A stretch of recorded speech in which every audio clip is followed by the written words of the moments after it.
I like to ask for everyone who comes on, what does success mean to you? Wow. So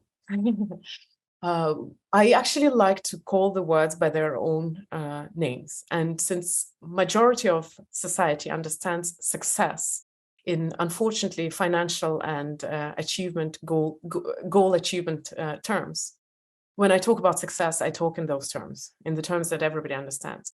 When it comes to my personal experience, I think happiness is more important than success in that sense, success in that sense. So I wouldn't call myself a success unless I was also content, unless I also loved myself, unless I was kind to my imperfections and failures, unless I had a meaningful life. But when I talk about success with people, I stick to the meaning that society generally gives to it, which means you have a hefty bank account and a job where you have achieved something.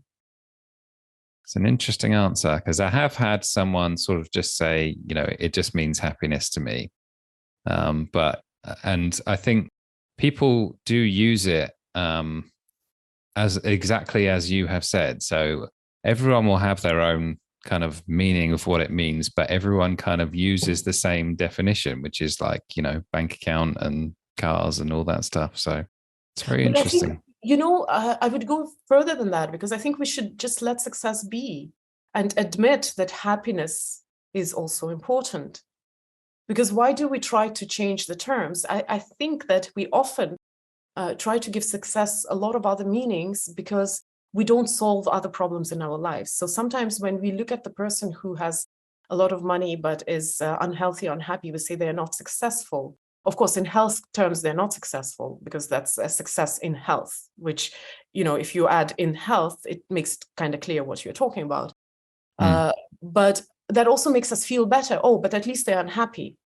So is that really about that person's success in the sense that everybody understands this word? Or is it about our perception of that person and that person's, financial success, let's say? So that's why I do like to call phenomena by their proper names, because that doesn't give you an escape. Because if I talk about myself and I say, yeah, maybe I can't afford something basic, or let's say maybe I struggle with finances, but I have a job which is meaningful and I have audience which loves me and actually have a good partner and I'm healthy, so I'm successful. No, you're not. You have succeeded in many areas of your life, but you have not succeeded financially. And let's be honest with that. So very often we are tempted to give, to muddle this term so that we feel better about ourselves. But let's leave success and admit that happiness is important. But we can't. And I've been in personal growth for a long time. And if you ask people, nobody has, I want to be happy on the goal list for the year. We think this is a fluffy, irrelevant topic. In fact, if you listen to the public discourse on happiness, people will tell you, oh, no, don't strive to be happy.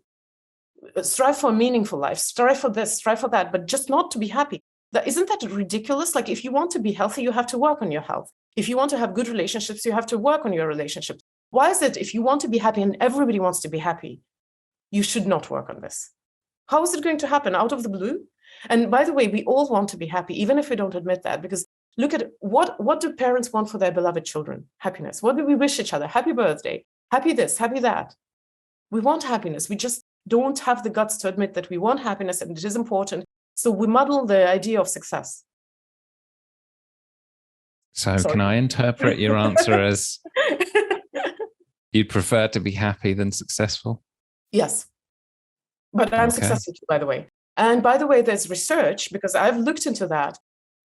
And you don't need research to know that success doesn't give you happiness. But there's research that shows that there is connection between success and happiness. The causality goes the other way. You're much more likely to achieve success if you are doing whatever you're doing in the state of happiness. So I do value happiness above success. Hello, friend. Thanks for watching that clip. If you liked it, you can click the link in the description and watch the full episode.